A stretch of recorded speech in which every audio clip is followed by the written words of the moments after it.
It is. So one thing I noticed too is the waterproofing is not snug against the wall, but at the same time, the way the waterproofing is done, they would have layers and sheathing inside, covering the walls. So likelihood that there wouldn't be anything there, but I'm going to check with the different camera to see if there's nothing coming inside. The waterproofing is not up at the... Yeah, you see the waterproofing, if you come here, here's a great example. See here? It's not snug against the wall. Oh, it's not snugged against So the water wall. can go and get inside there, right? Oh, okay. So we want to go ahead and I would always say you should have that one Is that a concern? reset. It could be, but at the same, you don't really know how they did I can see. Oh, okay. I can see how it's like waving in and out Right. of the... So we don't know how they actually did the waterproofing on the foundation, but we're gonna go ahead and chances are it's gonna be fine because they have layers of protective waterproofing barriers, right, covering the foundation.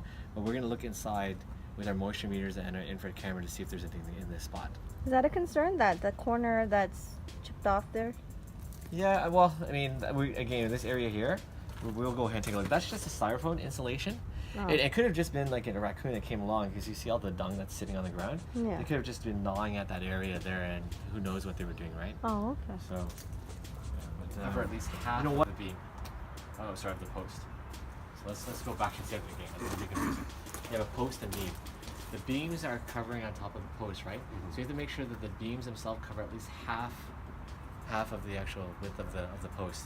That's just a normal structural, I don't know what to call it theory, but that's the basics, right? To make sure that this is actually solid. Now, another thing that I like is the fact that they have actual metal brackets and they have it in concrete, right? And that's great.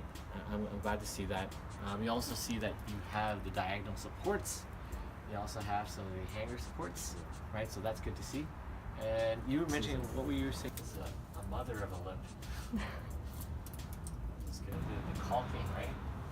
Massive caulking of this transition step, metal transition step, the stone. Look at the caulking that they place in there.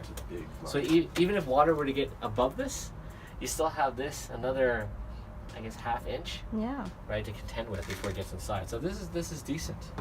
This is decent.